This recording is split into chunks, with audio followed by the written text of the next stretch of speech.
Tem as pessoas querem, gostam de música, querem concertos.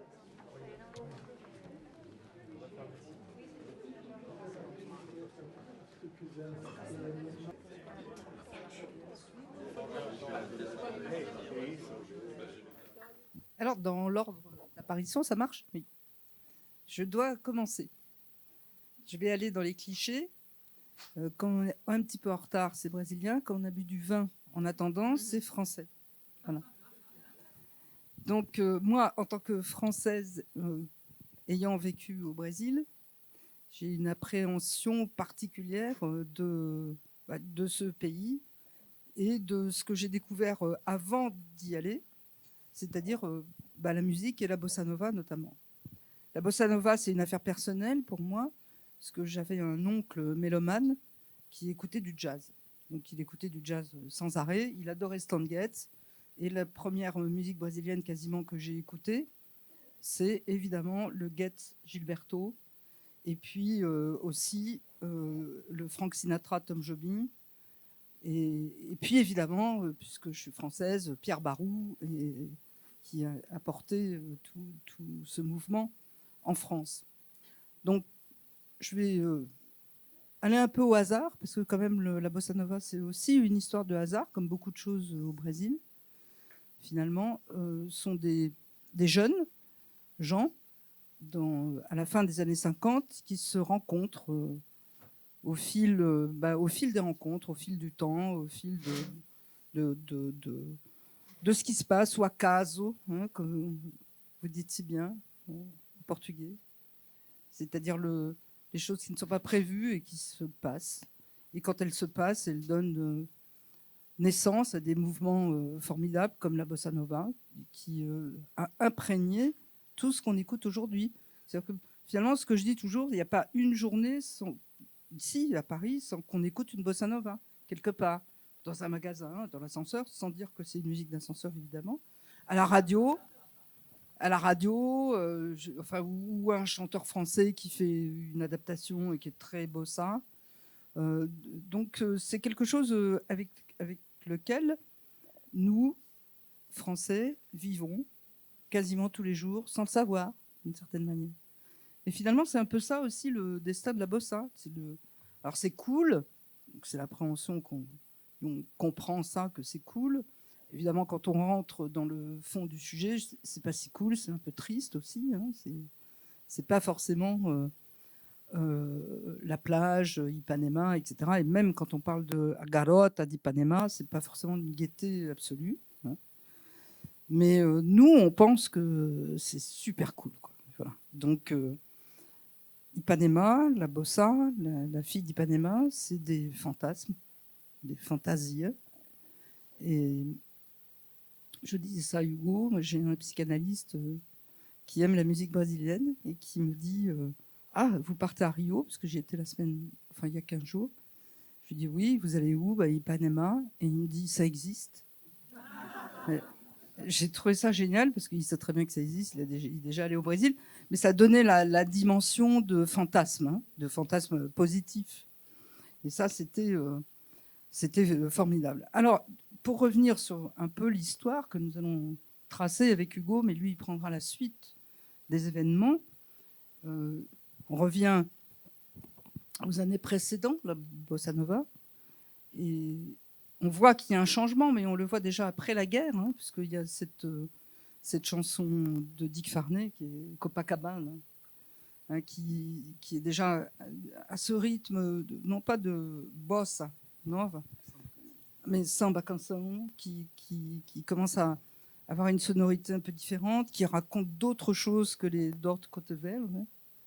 Hein, et cette expression de c'est affreux, c'est mon échec, l'amour qui s'en va, etc., qui étaient les chanteurs des années 40 et au début des années 50, qui décrivaient, qui étaient des chanteurs et des chanteuses à voix, qui chantaient fort, hein, et qui chantaient des choses romantiques et affreusement tristes pour la plupart.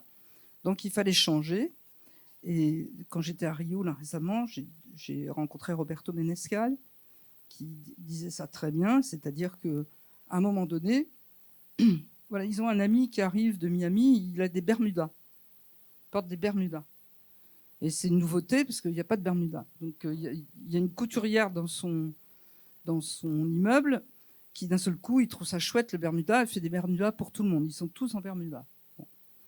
Et il dit, en Bermuda, on pourrait quand même pas chanter mon cœur est désolé, enfin toutes ces choses affreuses là de la samba canção qu'il y avait, Ninguém me ama, etc. Hein. Hugo n'hésite pas à rentrer dans la conversation, c'est avec plaisir. Donc, il dit non, on ne pouvait pas être nous. Ils avaient 18, 14, 15 ans pour Nara León.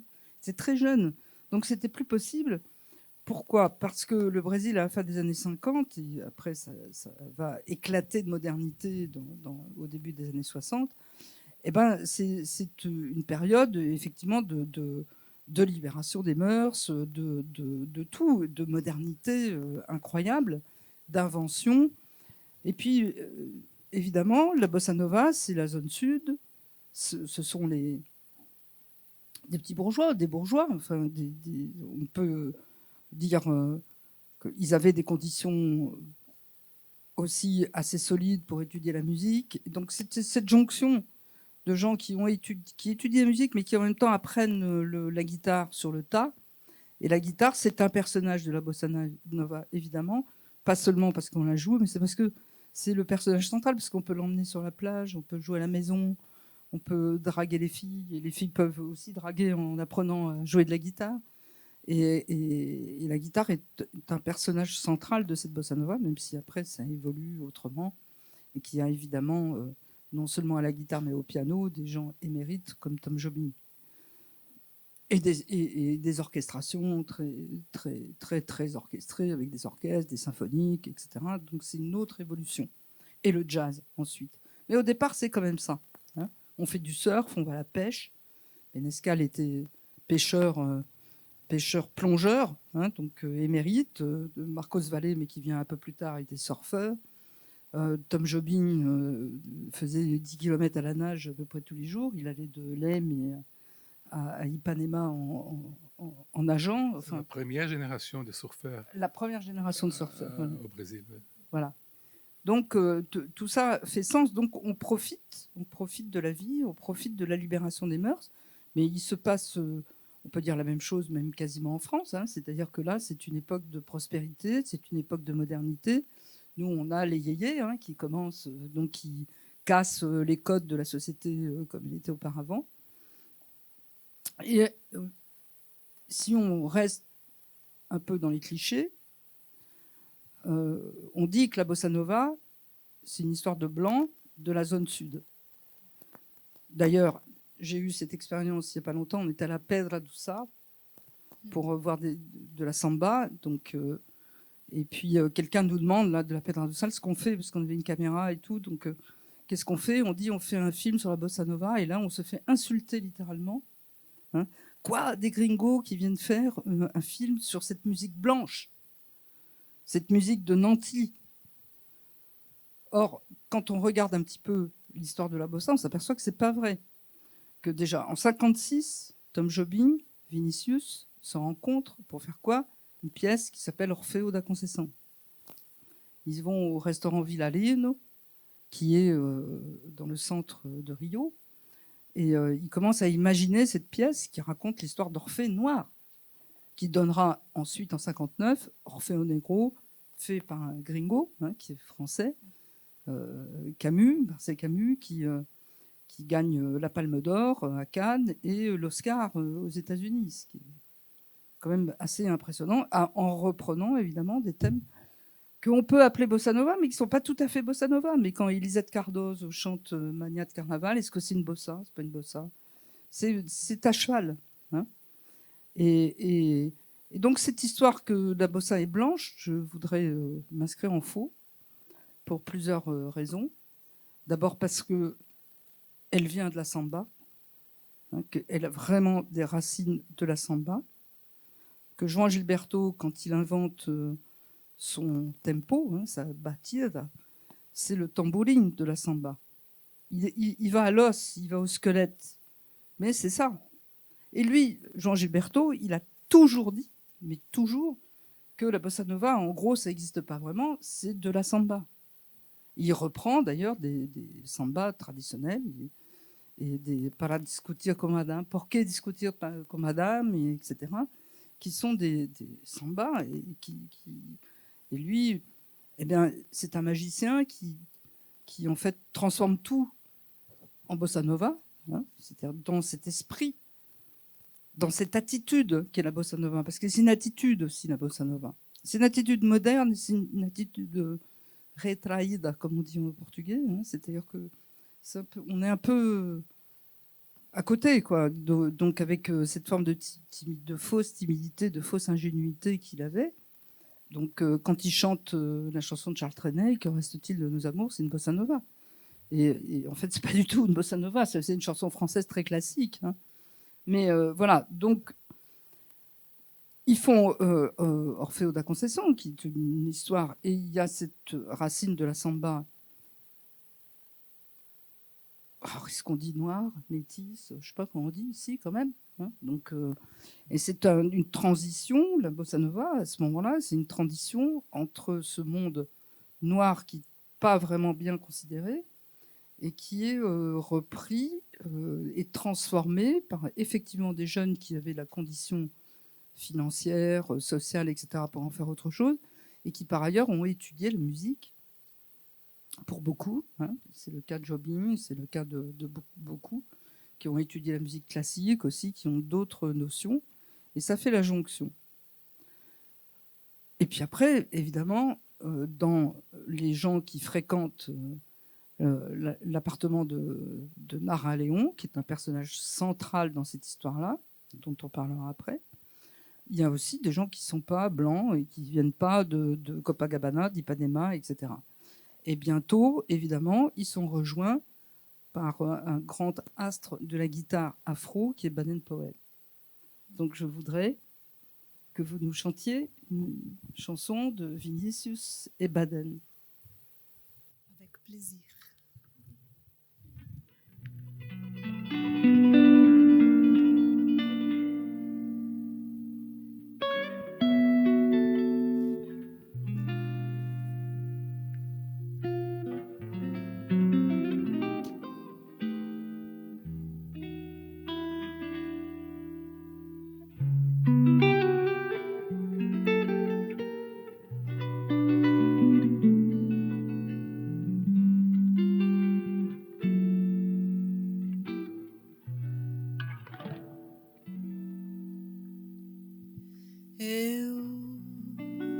Sem você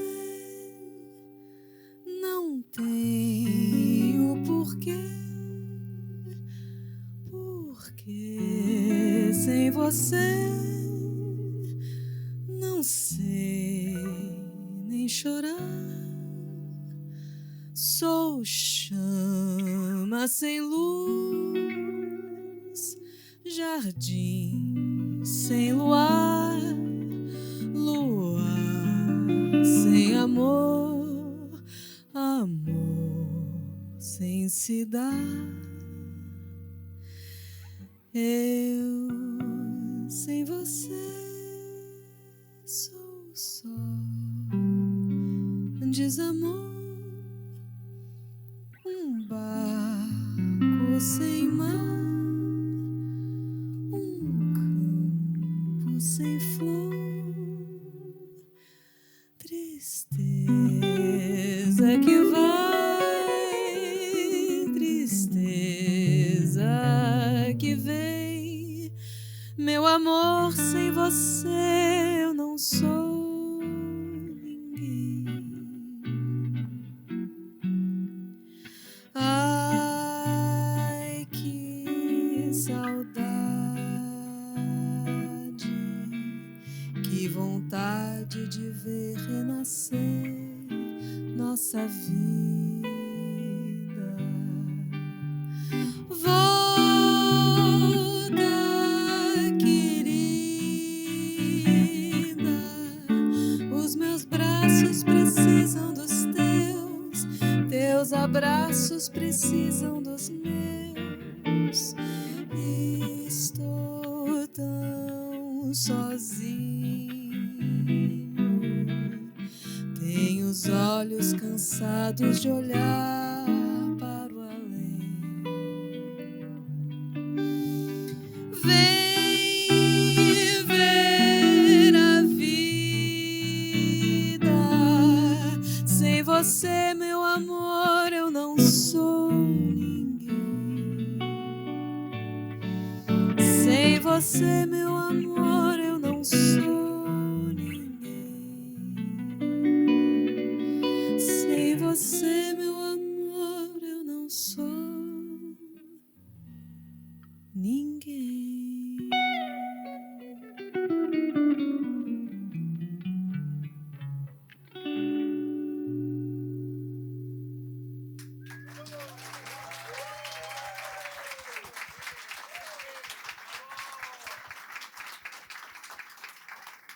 Alors c'est intéressant parce que là on a les thèmes. Alors on a le cool de la bossa, on a une structure parfaitement de samba qui surgit au bout d'un moment. La deuxième partie, c'est de la samba. D'ailleurs ils ont fait Vinicius Baden Afro Samba, donc là ça dit clairement d'où ça vient. Et puis on a cette nostalgie qui est donnée aussi dans la bossa nova, qui n'est pas comme nous on croit, comme je le disais tout à l'heure, tout à fait. Youpi, la fille d'Ipanema passe de elle est belle, elle balance, etc. C'est pas ça. Donc c'est un poète, Vinicius évidemment profond, qui parle de sentiments profonds, qui parle de la tristesse aussi, qui a de la volupté à être triste aussi. C'est ça qui est intéressant d'une certaine manière, de cette sensation jouissive du manque, de choses comme ça qui sont très paradoxales. Donc on aura dans la bossa nova des choses extrêmement paradoxales. Alors en 59 arrive Chega de Saudade, qui est le disque fondateur, dont on dit qu'il est fondateur de la bossa nova, de João Gilberto. Alors là, on a un fou furieux qui est João Gilberto. Donc, il y a plein d'histoires qui circulent sur João Gilberto, tout que son chat s'est suicidé, etc. Ça le rendait furieux parce qu'il n'a jamais eu de chat. Mais c'est ce qu'on raconte. Après avoir passé 3 semaines à répéter le même accord avec les fenêtres fermées, quand il a ouvert, le chat a sauté. Donc, ça fait partie du mythe qu'il a aussi beaucoup entretenu. Voilà. Donc, c'est assez historiquement établi qu'il chantait à la radio, il chantait comme tout le monde un peu, et puis il n'était pas content, donc il est parti chez sa sœur à Minas Gerais. Et il est resté aux grandes dames de toute la famille de sa sœur, enfermé dans la salle de bain, banheiro, parce que l'acoustique est très très bonne dans les salles de bain, dans les banheros. Donc il restait enfermé, il répartait des accords, et il a créé cette esthétique du rythme et de la guitare qui éclate après. Donc Jobim est là, évidemment, qui participe aussi, bien sûr, à cet album, Chega de Saudade, qui est un choc pour beaucoup de monde, parce qu'on n'a jamais entendu ça. C'est tout nouveau. Il y a un directeur de marketing, plus ou moins, chez Philips, qui s'appelle André Midani, qui croit à cette chose de la bossa nova, tandis que ses patrons n'y croient pas du tout. Et en fait, qui organise, en quelque sorte, après s'être fait jeter par Philips, organise la distribution des 45 tours dans les écoles en disant ça va marcher. Donc il en presse 1000, c'est Odéon, pardon, c'était Odéon avant Philips. Et donc ils font la distribution et ça prend tout de suite parce que c'est la musique de son temps. C'est la musique de la jeunesse émergente, celle des Bermudas, et qui se rencontre chez une figure centrale de l'époque, mais ça, Hugo beaucoup plus fort que moi là-dessus, sur Nara Léon. Donc Nara Léon, qui habite sur l'avenue Atlantica de Copacabana, il y a 15 mètres de fenêtres qui donnent sur la mer, et elle fait des petites fêtes à la maison, parce que ses parents, qui sont très instruits, son père en tout cas, a une superbe discothèque de jazz et tout, c'est un milieu intellectuel, artistique, lui permet d'être armé dans ce sens-là. Et puis là, il y a la mer, il y a la plage, etc. Et tout le monde vient. Ils sont très jeunes. Elle a un amoureux qui s'appelle Roberto Menescal. Elle a et Boscoli, évidemment.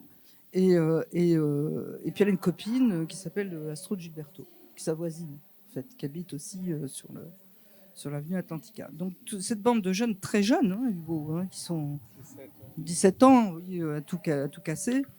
Ben, Nara commence à apprendre la guitare. Et puis Nara, c'est une femme libre, hein, qui sort dans la rue. C'est Hugo qui nous le disait il n'y a pas longtemps. Sort dans la rue, elle va à la plage, elle est indépendante, etc. Elle est très jeune. Et elle a cette possibilité de faire ses fêtes. Et à partir du moment où elle... c'est des fêtes très musicales, hein, dès le départ. Et à partir du moment où ils font ça, et ben, les vieux, on va dire, hein, c'est-à-dire Tom Jobim, Vinicius, qui ont déjà travaillé ensemble, et puis Jean Gilberto, évidemment, qui est plus vieux aussi, se greffent là-dessus, et tout un milieu professionnel. Sylvia Tellez, qui était jeune à l'époque, mais qui était déjà dans un circuit professionnel. Donc il y a cette jonction. Il y a toujours une histoire de jonction dans la bossa nova, d'une certaine manière. Il y a la jonction du monde blanc, du monde noir. Il y a la jonction des très jeunes qui ne sont pas du tout pros, et d'un seul coup des professionnels qui arrivent et qui vont les faire émerger, hein, d'une certaine manière. Alors chez Garda Saudade, 59, et c'est vrai, c'est un choc magnifique, hein, évidemment. Et il y a une manière de composer de la musique qui est dans l'improvisation, dans le plaisir de vivre, de fête. Et par exemple, Barquinho, par exemple, qui est une chanson qui a eu je ne sais pas combien de milliers de versions à travers le monde. Menescal raconte qu'en fait, ils sont partis faire une partie de pêche. Et Nara y était, je crois. Hein, donc, il loue un bateau. Et Menescal dit pas d'alcool. Puis d'ailleurs, je ne vais pas vous emmener parce que vous vous levez tard. Vous passez des nuits entières. Apparemment, il n'était pas comme ça, dit-il. Je ne sais pas. Mais en même temps, il dit aussi qu'il y avait beaucoup de whisky, des jeunes filles et tout dans toutes les fêtes. Hein. Et donc, il loue un bateau, il emmène tout le monde et il dit pas d'alcool. Et en fait, ils emmènent des caisses de guarana. Et quand il est sur le bateau, il s'aperçoit qu'il y a des bouchons. C'est pas des tampis, hein, mais il y a des bouchons en liège sur les bouteilles de guarana. Je trouve ça bizarre. Et il s'aperçoit que c'est que du rhum. Hein. Donc, ils ont embarqué. Très bien, merci. Donc voilà, donc ils partent, ils pêchent, ils mangent, etc. Et puis quand la nuit va presque tomber, le moteur prend pas, donc il démarre pas. Donc ils sont là, paumés, ils voient c'est à Cabo Frio, ils voient la terre qui s'éloigne, panique à bord, etc. Si Menescal avait eu Franck sur son bateau qui résolvait son problème de moteur, on n'aurait pas eu Barquinho. Ah, hein, c'est logique. Donc là, ils sont quasiment en panne, ils tirent le truc, ça fait ta-ka-ta-ka-ta-ka-ta, hein, qui sera en fait le début de la musique après. Et ils commencent à chanter tous, ou Barquinho, etc. Barquinho.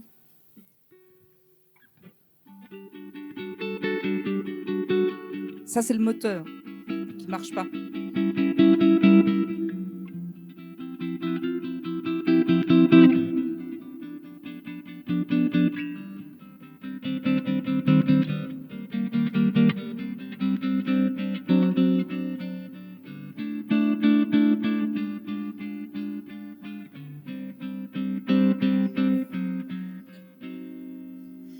Dia de luz, festa de sol, barquinho a deslizar no macio azul do mar.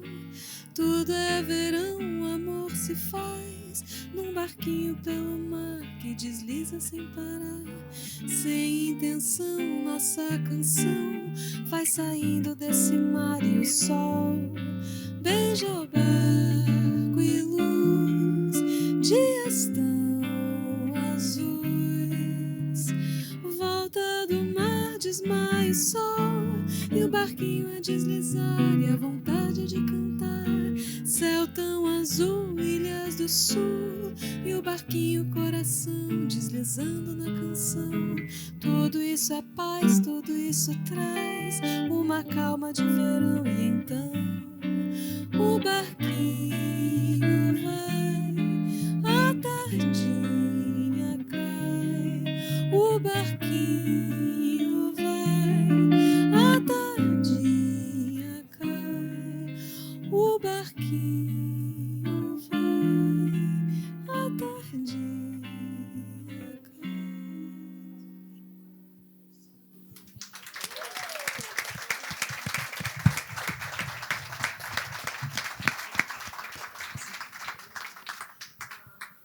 voilà comment on est une chanson, en fait, c'est ça qui est intéressant. Donc là, on est dans la légèreté, hein, dans la légèreté grave parfois, mais on est quand même dans la légèreté. Puis alors voilà qu'arrivent des notions géopolitiques. Les jazzmen américains, les États-Unis, ont envie on va dire d'être partie prenante de cette modernité brésilienne qui surgit dans les années 60 et particulièrement en 62, où le Brésil a tout à ce moment-là. Il gagne la coupe. Niemeyer est en train d'imaginer, enfin il est en train de finir Brasilia, non Brasilia, l'inauguration de Brasilia, c'est 60, oui c'est ça. Donc pardon, là, c'est un petit peu une petite erreur de date, mais donc vraiment Jean-Paul Sartre, Simone de Beauvoir partent au Brésil, et Jean-Paul Sartre est complètement scotché parce qu'il fait un programme de 5 heures pour une télévision, je ne sais plus laquelle, mais qui était une télévision privée. Et il dit c'est incroyable, on parle pendant 5 heures moi, de gauchiste, quoi, marxiste, etc. Et personne ne nous interrompt. Donc tout est possible. Tout est possible à ce moment-là au Brésil.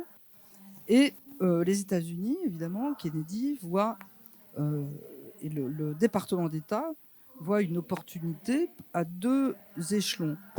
D'abord pour les jazzmen, hein, qui sont un petit peu à la peine, d'une certaine manière. Parce que là, il y a un petit creux dans l'inventivité du jazz. Donc, il y a des jazzmen qui viennent en 61, ils font un concert, avec Charlie Bird notamment, qui revient complètement enthousiasmé. Et puis, donc, ils sont en cheville avec Itamaraty. Il y a des gens qui disent qu'il y a un peu de CIA dedans, tout ça, etc. C'est un peu louche, un peu géopolitique, comme on connaît. Donc, il y a toujours des... Et ils montent un concert au Carnegie Hall, 62. Et alors là, personne ne veut y aller. C'est-à-dire, Ménescal dit, moi, je ne peux pas y aller, j'ai une partie de pêche. Je ne peux pas y aller. En plus, il doit se marier, il ne veut pas y aller. Bon. Tom Jobim n'est pas chaud. Il se dit, mais qu'est-ce qu'on va aller faire là-bas? Jean Gilberto, puis Jobim a peur de l'avion. Et Jean Gilberto dit, jamais de la vie. Et puis finalement, ils y vont tous. Ils font le Carnegie. Tu voulais ajouter quelque chose, Hugo? Non. Ils font le Carnegie Hall. Les versions divergent un petit peu. Certains disent que c'était un fiasco total. D'autres disent que c'était un succès flamboyant. Carnegie Hall, c'est prestigieux. Et c'est Vinicius qui arrive à convaincre tout le monde d'y aller parce que c'est même pas la bossa qu'ils vont représenter, c'est le Brésil. Ils vont représenter dans une salle. Et Ménescal raconte que quand ils arrivent aux États-Unis, ils arrivent à New York, ils voient dans l'aéroport Jerry Mullingham, enfin tout le monde hein, qui était là. Il se dit ils partent en voyage. Et quelqu'un lui dit non, ils sont venus vous accueillir. Et donc il y a un vrai engouement. Et Stan Getz est au Carnegie. Et après, on connaît un petit peu l'histoire. Donc le jazz américain s'empare, je dirais pas ça, je dis que c'est mutuel. Hein, c'est-à-dire que la bossa aussi, les Brésiliens prennent à la source du jazz et les jazzmen prennent avec comme idée qu'un jour peut-être Sinatra voudra bien chanter une de leurs chansons. Hein, ça c'est toujours récurrent. Jobim y va en disant mais si Sinatra chantait une de mes chansons, ça serait génial, et ça arrivera quelques années plus tard. De fait, Sinatra appellera Jobim au Bar Veloso, hein, parce que il appelle chez lui, mais la femme de Jobim donne le numéro du bar, et le garçon vient, le garçon de café dit voilà, il y a un étranger là, je sais pas ce qu'il dit, je comprends rien. Et donc Tom va répondre et il entend Sinatra qui dit bonjour, c'est Frank Sinatra, je veux enregistrer un disque avec vous. Et quand il revient à la table avec tous ses copains où il y avait Ménescal et tout ça, il dit ça, et les gens, alors là ils sont complètement scotchés, mais ça arrive. Ça arrive pourquoi? Parce qu'après le Carnegie Hall, à part Roberto Ménescal, qui revient parce qu'il va se marier, hein, tous les autres restent. Et ils vont rester longtemps aux États-Unis. Certains avec des allers-retours, certains définitivement. Ils ont tous leur green card.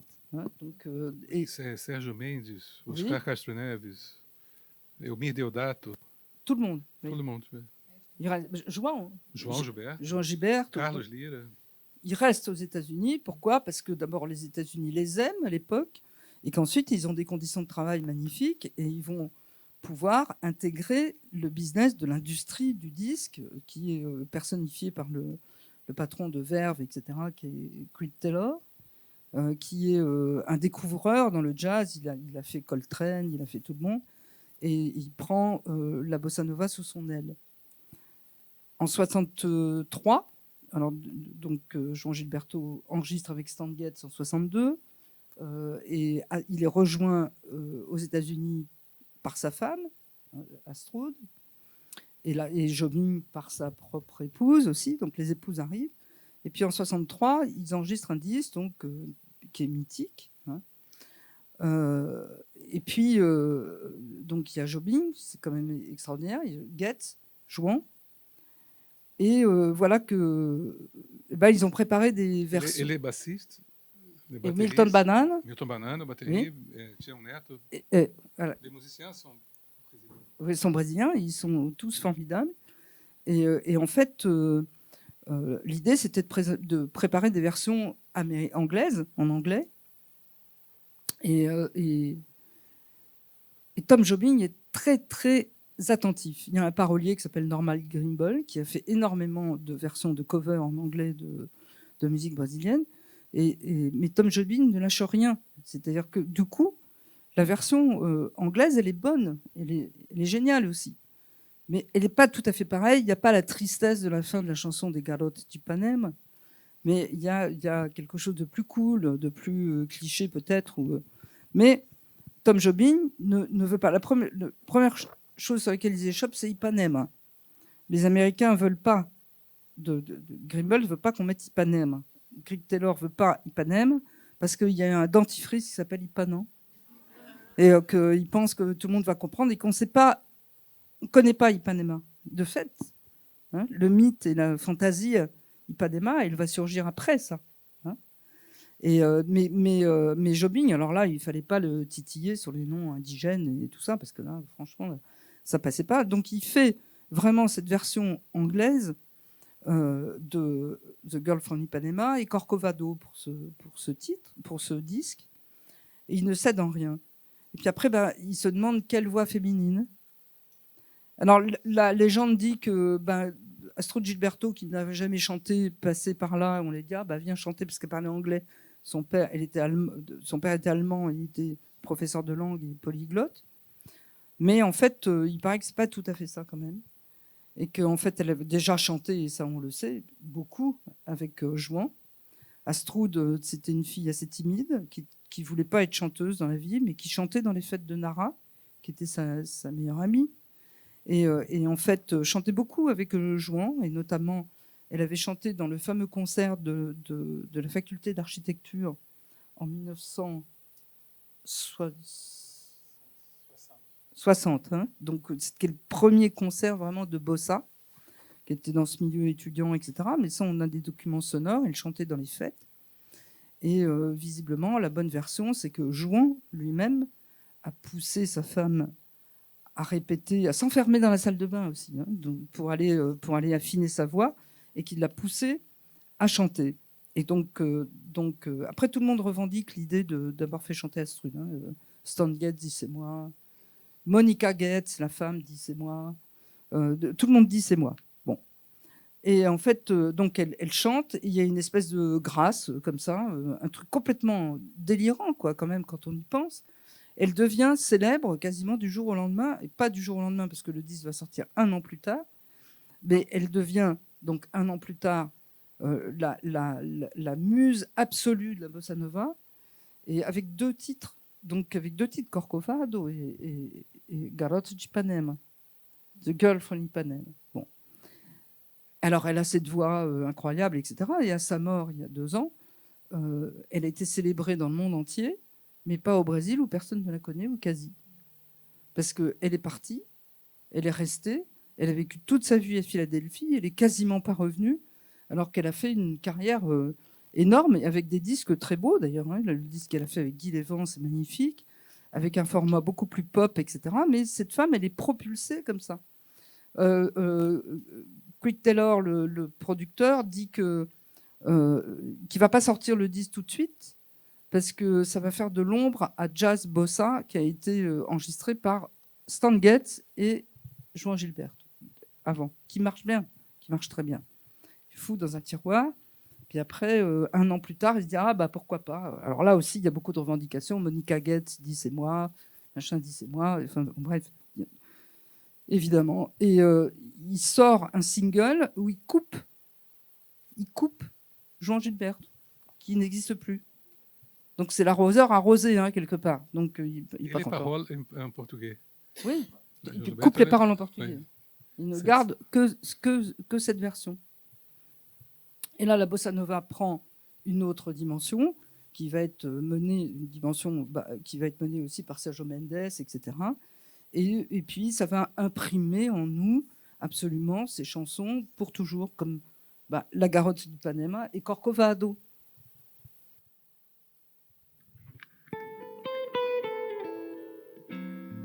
Quiet nights of quiet stars, quiet chords from my guitar,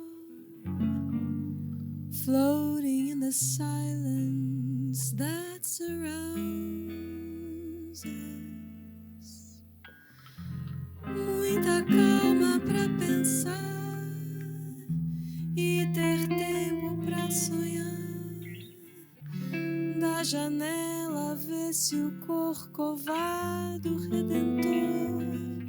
Que lindo, quero a vida sempre assim, com você perto de mim até o apagar da velha chama.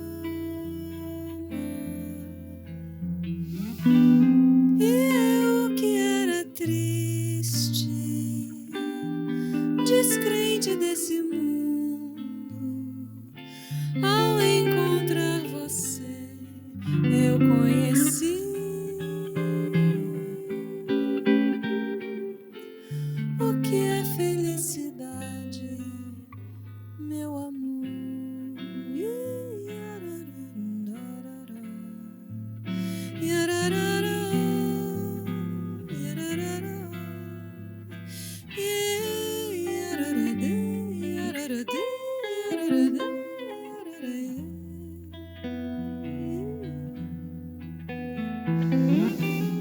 E eu que era triste, descrente desse mundo, ao encontrar você, eu conheci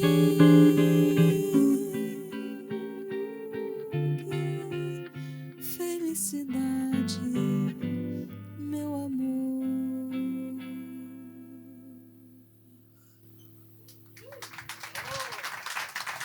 Mais quand même en anglais, ça a du charme, hein, aussi. Et alors le disque sort par le plus grand des hasards, encore une fois, au moment où arrive quoi? Les militaires, la dictature.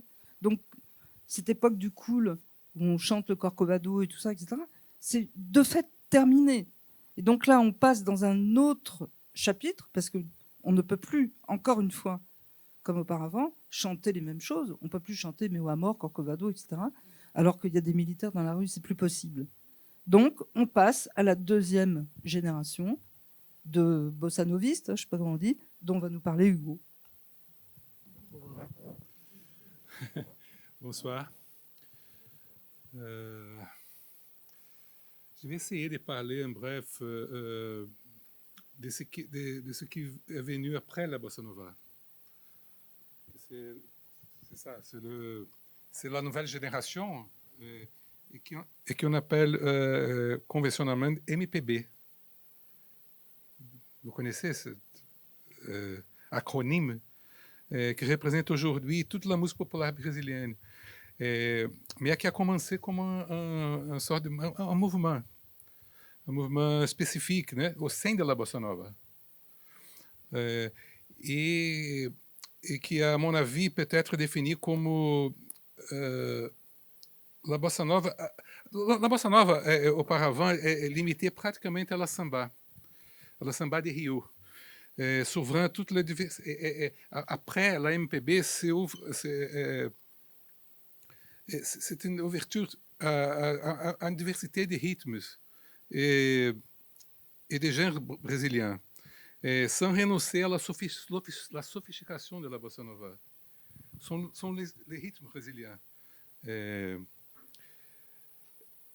Em termos de forma, em termos de contenu,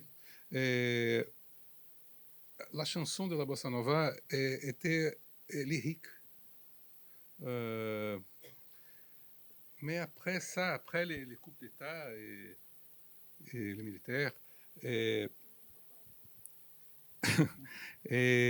la musique est traversée par l'histoire, la politique, la culture. Avant, la bossa nova, c'est une musique pure. C'est pure poésie. C'est les formes pures. Et après, les artistes ont besoin de parler d'autres choses. MPB a une date, un lieu de naissance. Le lieu. Le 132 Plage do Flamengo, c'est une adresse au Rio de Janeiro. Et la date, les premières heures du 1er avril de 1964, la date même du coup d'État. C'est là que Praia do Flamengo, que des actrices, des acteurs, des musiciens du célèbre Centre populaire de culture de la Union nationale des étudiants répétaient ce qui sera leur dernière pièce de théâtre, qui ne sera jamais montée.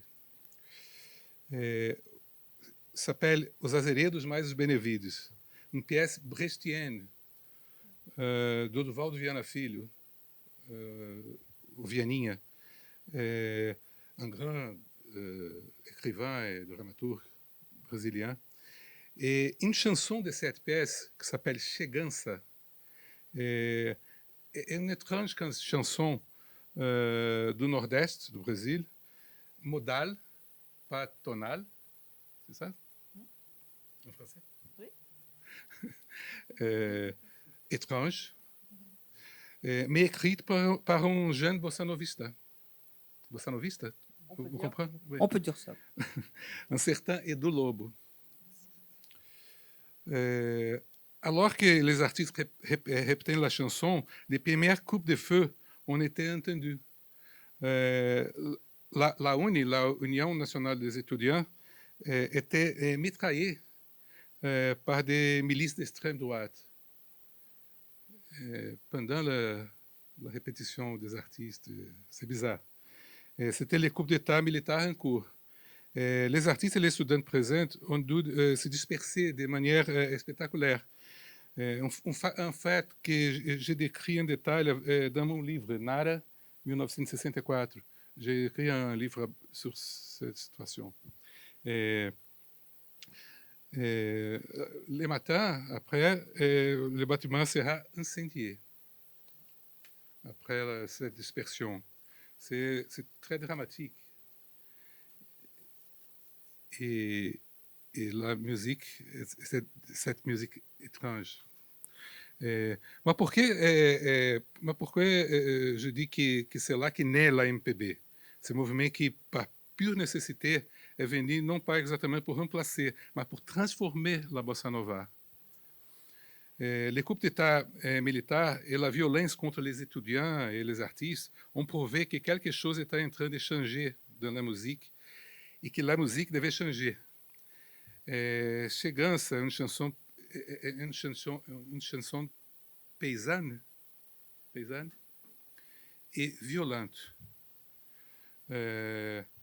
écrite par un compositeur de Rio de Janeiro, mais non plus une chanson urbaine et douce. C'est ça exactement la différence de la bossa nova la MPB. Et Edu Lobo était d'ascendance de Recife. Oui, les parents, oui, oui. Et il dit qu'il écoutait aussi les cris des vendeurs dans la rue, toutes Oui, ces oui. choses assez étranges de musique nordestine. Et la musique brésilienne était littéralement traversée par l'histoire. Un coup d'État et directement dans la musique. Et la beauté idéalisée, le lyrisme, la culture noire stylisée de l'estambar, caractéristique de la nationalité brésilienne, ne pouvait peut-être pas seul expliquer ce nouveau moment. Le Brésil et sa culture étaient un peu brutalisées. J'aime cette expression brutalisée, très exacte. Une nouvelle chanson était nécessaire. Ce n'est plus la bossa nova pure. Peut-être MPB, un acronyme qui n'imite pas par hasard l'acronyme d'un parti politique. C'est une musique politique, essentiellement. Comme on fait, ce n'est pas par hasard le CPC. Le cinéaste Rui Guerra, qui a étudié le cinéma ici à Paris, dans un vieux documentaire français et dans un français bien meilleur que le mien, explique cette différence entre la bossa nova et la MPB, avec Edu Lobo comme personnage. On va voir ce film. Et la première chanson que Edu Lobo joue, c'est une typique bossa nova. Et après, une typique MPB.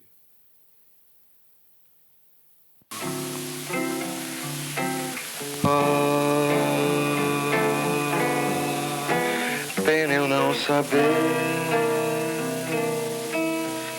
como te contar que o amor foi tanto e no entanto eu queria dizer vem, eu só sei dizer vem, nem que seja só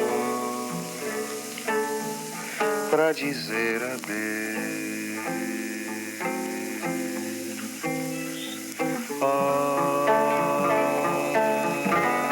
Pena eu não saber como te contar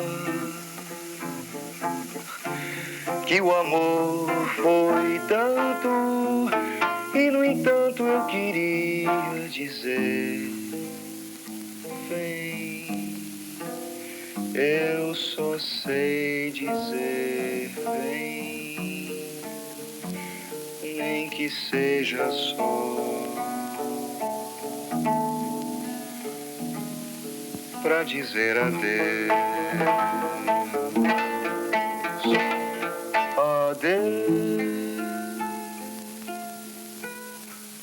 J'ai commencé à faire des paroles pour lui, c'est parce que ce qui m'a frappé, c'est que sa musique était beaucoup plus violente. C'était plus lié à la terre, aux traditions folkloriques brésiliennes, pas le folklore figé, mais les racines noires qu'il y a avec l'esclavage au Brésil.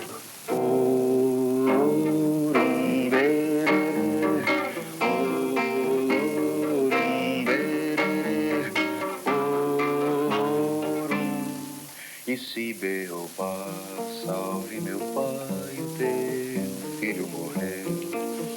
Salve meu pai, o teu filho morreu.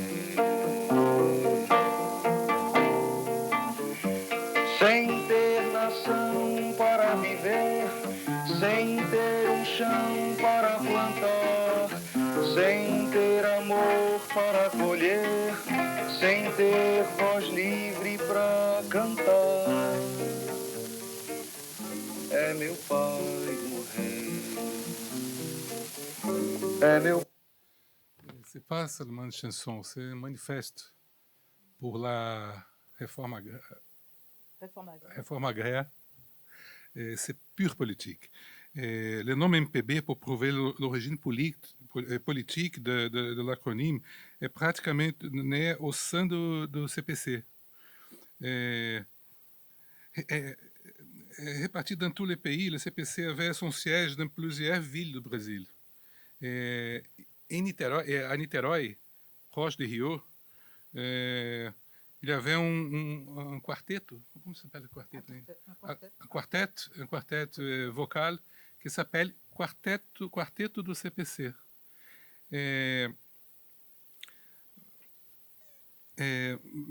quand le CPC là, on foi incendié et fermé pour le nouveau régime dictatorial, né, les quartetos do CPC se retrouvaient sans nom. Pour continuer, ils ont créé un nom, MPB 4. Un groupe vocal qui existe depuis 60 ans. Et j'ai l'honneur d'être le réalisateur de leurs concerts, de leurs spectacles. Je suis le directeur. Et il existe toujours. Et c'est de là que vient le nom. Et plus que cela, MPB4 est le premier groupe à enregistrer uniquement des chansons de la nouvelle génération de compositeurs qui émergeait dans les années 60 au Brésil. Chico Buarque, par exemple, avec qui ils sont donnés des concerts dans tout le Brésil au cours des 10 ans suivants. C'est pratiquement les groupes de Chico Buarque. Gilberto Gil, Milton Nascimento, etc. On peut dire que MPB est, en quelque sorte, ce que le MPB4 chante. Ça, c'est la MPB. Une autre fille du CPC était la chanteuse Nara Leão.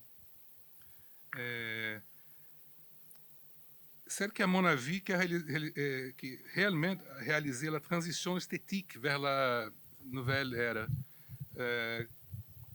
Connue comme la muse de la bossa nova, elle a détesté ça. Elle est très féministe. Muse, c'est un peu... Oui. Mais... C'est réducteur. Elle est une jeune femme typique de la bourgeoisie de Rio de Janeiro, hein, et s'est transformée à rencontrer les CPC.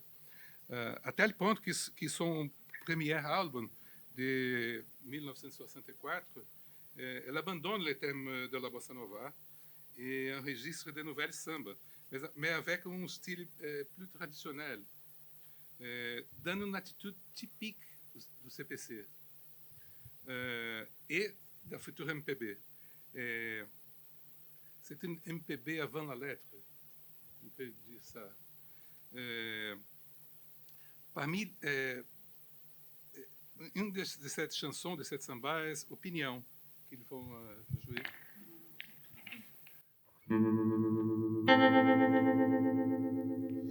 Podem me prender, podem me bater, podem até deixar-me sem comer, que eu não mudo de opinião.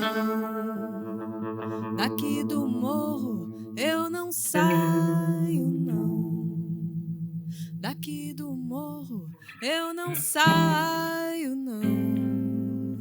Se não tem água, eu furo um poço. Se não tem carne, eu compro um osso e ponho na sopa e deixo andar, deixa andar. Fale de mim quem quiser falar, aqui eu não pago aluguel. Se eu morrer amanhã, seu doutor, estou pertinho do céu. Podem me prender, podem me bater, podem até deixar-me sem comer, que eu não mudo de opinião. Aqui do morro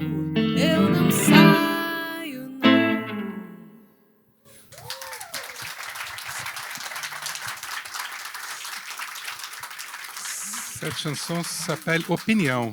Véronique, s'il vous plaît. Opinion, c'est une chanson, on me disait Hugo à l'instant, de Zeketch, qui est vraiment un grand monsieur. Hein. Alors, vous pouvez m'emprisonner, vous pouvez me battre, vous pouvez m'expulser, enfin tout ce qu'on veut. D'ici, de ce Morro, de cet endroit, je ne partirai pas. Vous pouvez tout faire, je ne changerai pas d'opinion. C'est une vraie chanson de résistance. Très forte. Violente, très violente. Très forte, oui. E cette chanson a donné naissance à l'une des comédies musicales brésiliennes les plus importantes de tout le temps. Opinião, do même titre que la samba, écrite par la même Vianinha de la pièce de Jour d'incendie, la dernière pièce de CPC, né?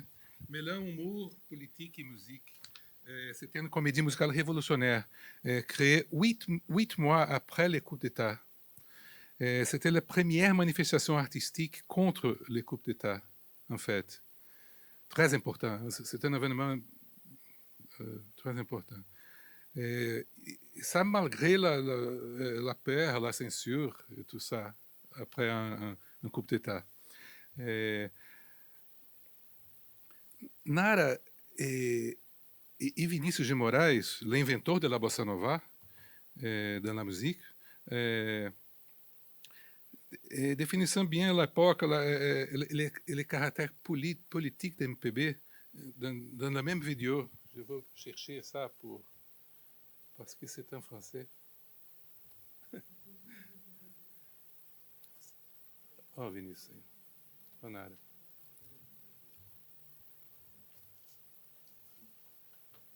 C'est un documentaire que je...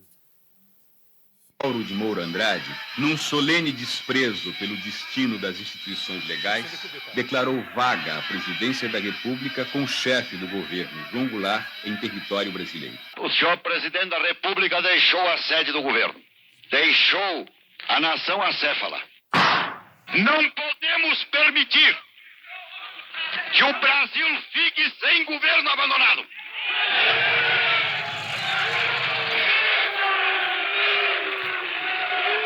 Sob a nossa responsabilidade, a população do Brasil, o povo, a ordem.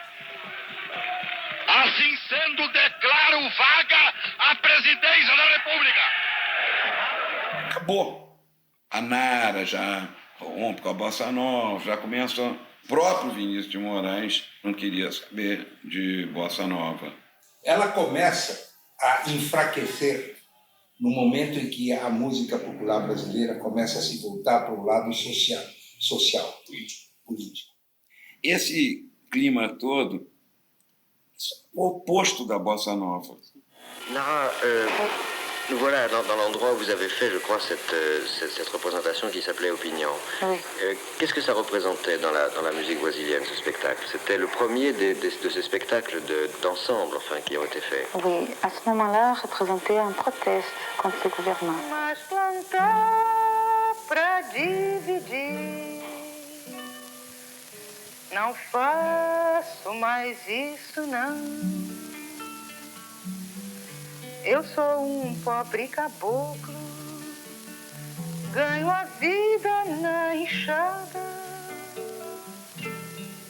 O que eu colho é dividido com quem não plantou nada. C'est un autre manifeste pour la réforme agraire. C'est une fixation de... Ça a duré longtemps. Hein. Ouais. Ouais. Une manifestation, un proteste, manifestation contre le gouvernement. De manière simple, Nara définit le spectacle d'opinion et le nouveau visage de la musique brésilienne. Il sera ainsi au cours des années suivantes, notamment dans la musique présentée dans le célèbre festival de chansons. Ce n'est pas par hasard que la télévision du festival de musique populaire, que la télévision appelait ce programme de Festival de musique populaire brésilienne. MPB. L'acronyme MPB n'était pas encore consacré. C'est mais la politique excessive, ici c'est la deuxième chanson sur le même thème. Bien sûr. La politique excessive a commencé à monopoliser les thèmes et l'esthétique des chansons au Brésil. Les choses ont commencé à devenir répétitives. Et au sein même de MPB, une critique du mouvement a émergé, une critique que nous pouvons qualifier de dialectique, menée par des noms tels que Gilberto Gil e Caetano Veloso. Au MPB, eles ont ajouté des éléments de culture populaire jusqu'alors rejetés, ainsi que des éléments de culture pop internationale, du rock, des musiques de grand public, etc. Ce mouvement, dans les mouvements qui recevera le nom de tropicalisme, ou tropicalia, après. Mais il y a une histoire peu connue que je raconte dans un court essai que j'ai écrit sur les poètes et paroliers Capinã, que je pense illustre bien ce moment-là. Capinã est l'auteur, avec Edu Lobo, de la chanson MPB peut-être la plus importante, Ponteio, de 1967, qui remportait le festival cette année-là, 67. Ouais, c'est ça. Et la seule chanson d'Edu Lobo que Astrud Gilberto ait jamais chantée. Oui, c'est ça. Et dont les paroles mystérieuses racontant de manière allégorique la persécution qui succède Che Guevara en Bolivie. Dans la première présentation de la chanson, Che Guevara était un héros vivant. Écoutons la musique, s'il vous plaît.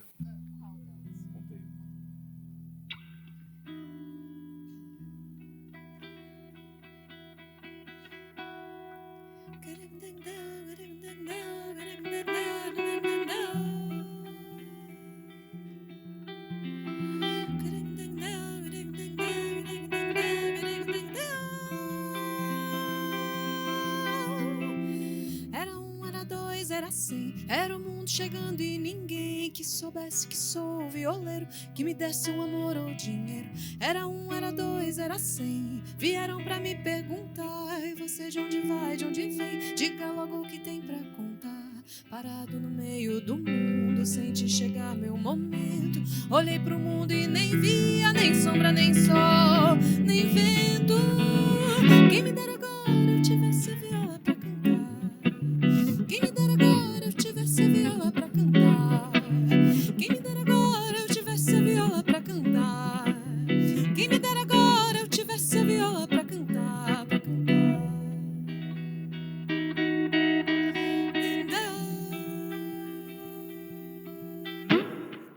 Era um dia, era claro, quase meio. Era um canto calado sem ponteio. Violência, viola, violeiro. Era morte em redor o mundo inteiro. Era um dia, era claro, quase meio. Tinha um que jurou me quebrar, mas não lembro de dor nem receio. Só sabia das ondas do mar. Jogaram viola no mundo, mas fui lá no fundo buscar. Se eu tomar viola, ponteio, meu canto não posso parar. Não! Quem me dera agora eu tivesse a viola pra cantar. Quem me dera agora eu tivesse a viola pra cantar. Quem me dera agora eu tivesse a viola pra cantar. Quem me dera agora eu tivesse a viola pra cantar.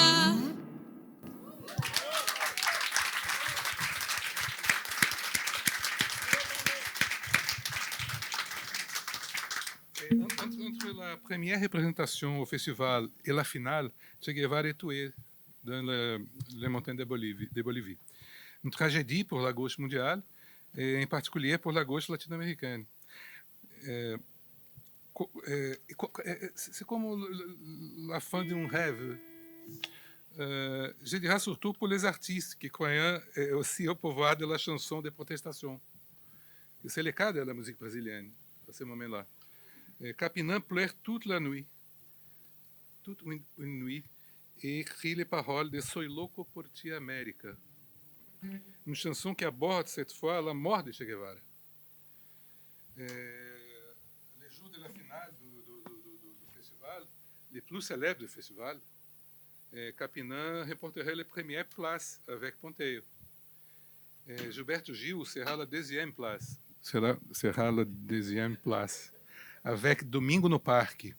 C'est autre très fameuse chanson. Lors d'une pause dans le vestiaire, Capinã donnait à Gil les paroles pour écrire la chanson, que Caetano Veloso va chanter après.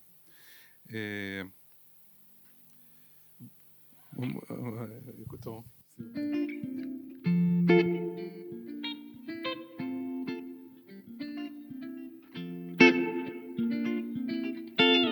Soy loco por ti, América. Yo voy a traer una mujer playera, que su nombre sea Marty, que su nombre sea Marty. Soy loco por ti de amores, tenga como colores la espuma blanca de Latinoamérica y el cielo como bandera, y el cielo como bandera. Soy loco por ti, América, loco por ti de amores. Soy loco por ti, América, loco por ti de amores. Sorriso de quase nuvem, os rios, canções, o medo, o corpo cheio de estrelas, o corpo cheio de estrelas. Como se chama a amante desse país sem nome? Esse tango, esse rancho, esse povo, dizem, me arde o fogo de conhecê-la, o fogo de conhecê-la. Soy loco por ti, América, loco por ti de amores. Soy loco por ti, América, loco por ti de amores.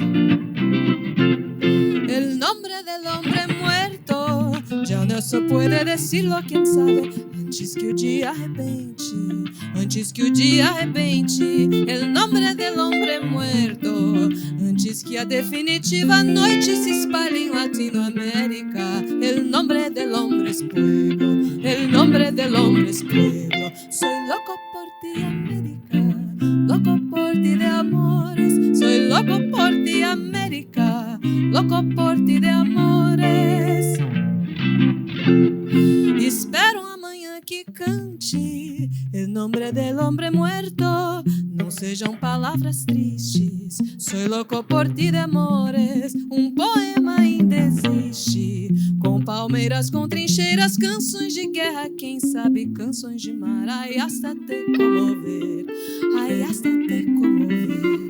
Soy loco por ti, América, loco por ti de amores. Soy loco por ti, América, loco por ti de amores. Soy loco por ti, América, loco por ti, amores. Soy loco por ti, América, loco por ti de amores, loco por ti de amores, loco por ti de amores.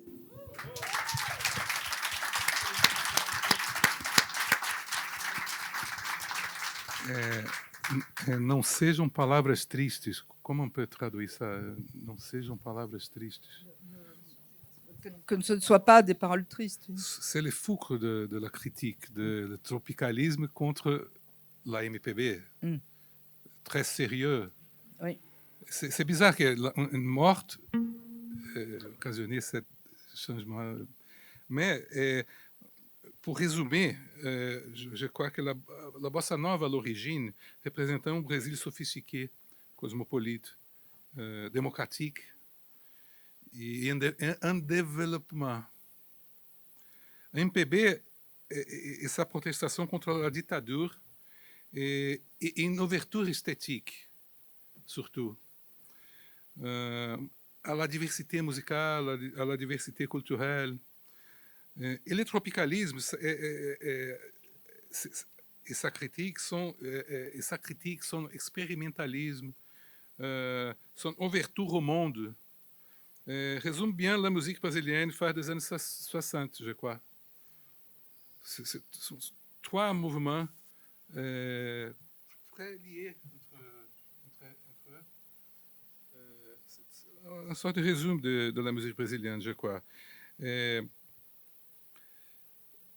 La musique populaire brésilienne contemporaine, ou en fait MPB, je crois que c'est le résultat de ces trois axes, de ces trois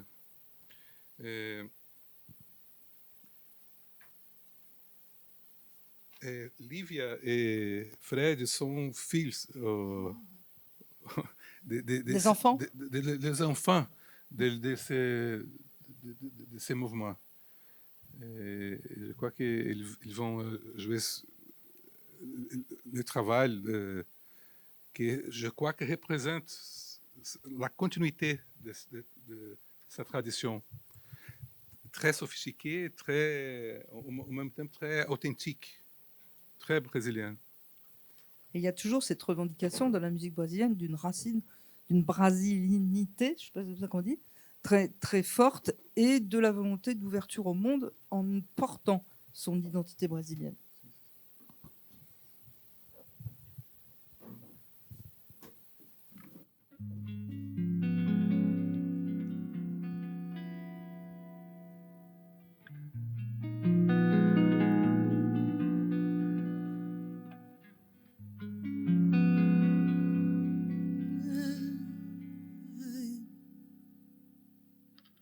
Sou a dobra de mim sobre mim mesmo, nesse afã de ganhar de quem me ganha. Tento andar no meu passo e vou a esmo. Tento pegar meu pulso, ele me apanha.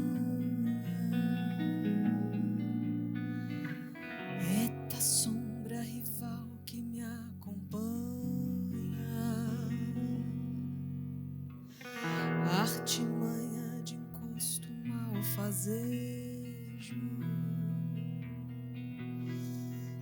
Rodopiei, beijei o chão, cambei pra cá. Meu mestre rei foi Salomão, camarada.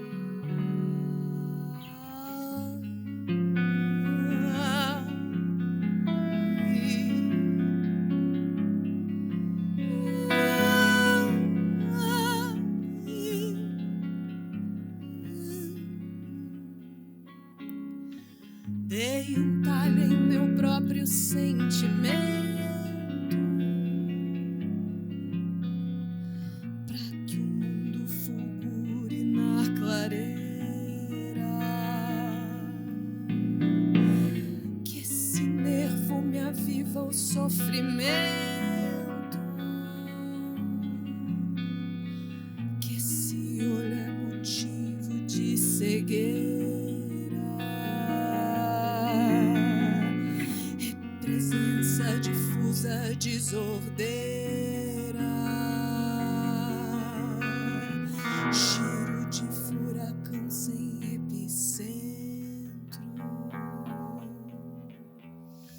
Desafiei, puxei facão, ponguei pra lá. Vazei no peito esse intrujão, camarada. E vem pernada aí, vem não foi desvario. E vem navalha aí, vem não foi calafrio. A roda vai abrir quando eu cair no vazio, camarada.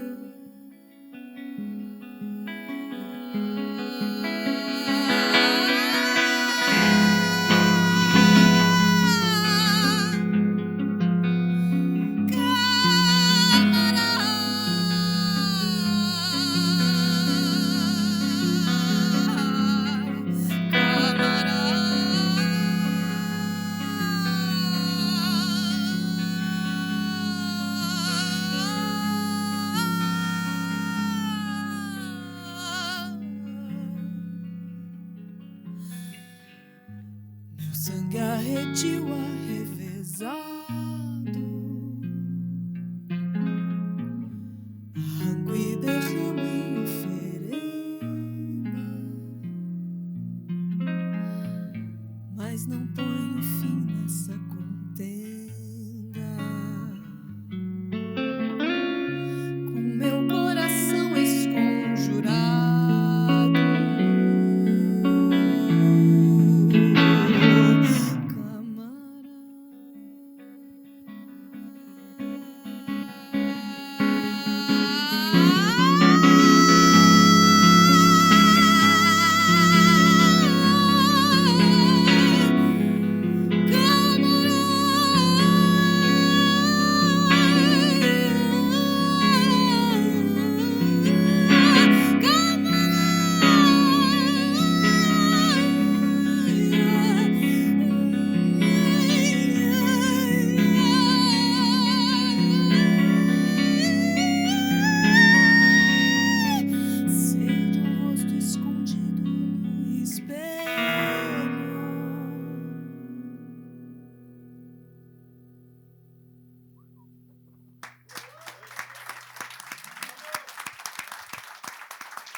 sei.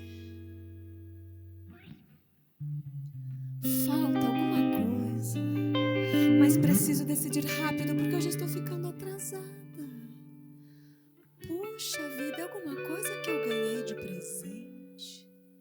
O que será? Não sei, pois se o sapato, a meia e a bolsa estão combinando muito bem.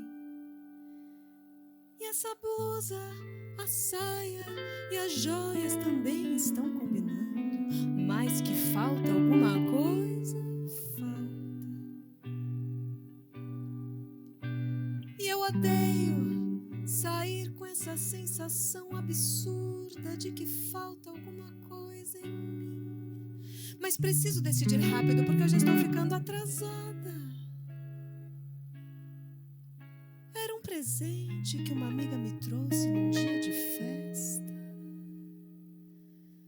Eu então tive certeza que tudo esse ano seria tão bom e fiz planos. Mas deixe estar, eu vou recuperar aquela confiança.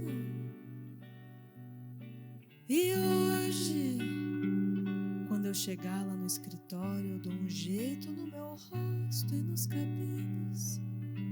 Coloco uns livros na estante e uma flor na minha mesa. Eles nem vão notar que falta alguma coisa em mim.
E a última, sim. A primeira chanson... Quer que eu fale um pouquinho? Mas eu vou falar em português. Se alguém não fala e quiser que traduzam, tem sempre gente do lado. Primeira canção, mas vamos para a gente seguir, né? A primeira canção se chama Contenda. É uma composição de Ginga, com letra do Thiago Amude, que é um compositor da nossa geração. Se quiser...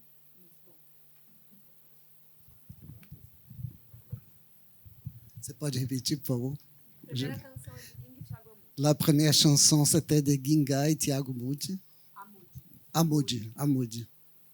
Il s'appelait? Non. Contenda. S'appelait Contenda. A segunda canção faz parte de um movimento de São Paulo dos anos 80. La deuxième chanson fait partie d'un mouvement de São Paulo dans les années 80. Que foi a vanguarda paulista. Qui était l'avant-garde paulista de São Paulo. E essa canção se chama Falta Alguma Coisa. La chanson s'appelle Il manque quelque chose. E é um experimento do canto falado. C'est une expérimentation du chant parlé. Que foi algo, na verdade, explorado no início do século XX. C'était quelque chose qui a été exploité au début du XXe siècle par Schoenberg. E retomado num contexto totalmente popular, sem conexão direta. Et repris dans un contexte populaire sans connexion directe. Em São Paulo, nos anos 80. Et aussi à São Paulo dans les années 80.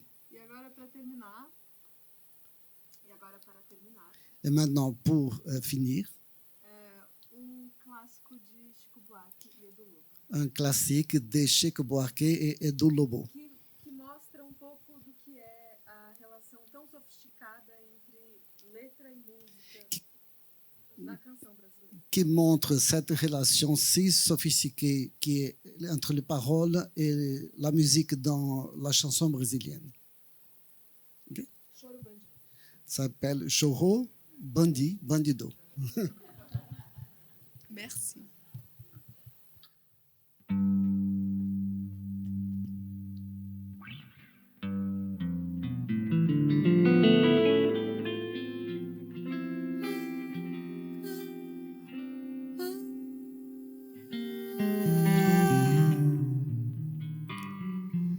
Mesmo que os cantores sejam falsos como eu, serão bonitas, não importa, são bonitas as canções.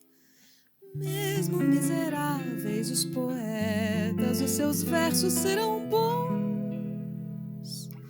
Mesmo porque as notas eram surdas quando um Deus sonso e ladrão fez das tripas a primeira lira que animou todos os sons.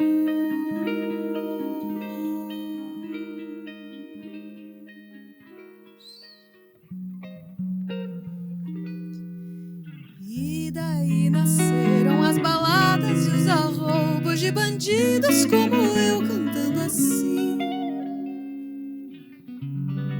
Você nasceu pra mim. Você nasceu pra mim. Mesmo que você feche os ouvidos e as janelas do vestido, minha musa vai cair em tentação.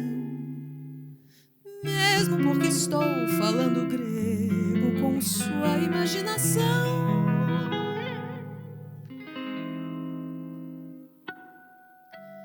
Mesmo que você fuja de mim por labirintos e alçapões,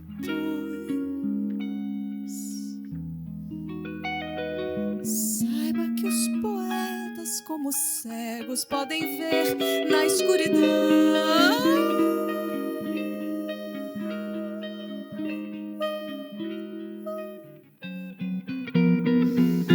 E eis que menos sábios do que antes, os seus lábios ofegantes hão de se entregar assim. Me leve até o fim. Me leve até o fim.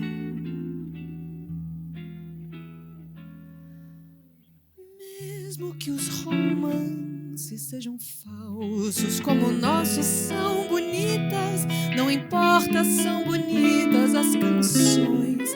Mesmo sendo errados os amantes, seus amores serão bons.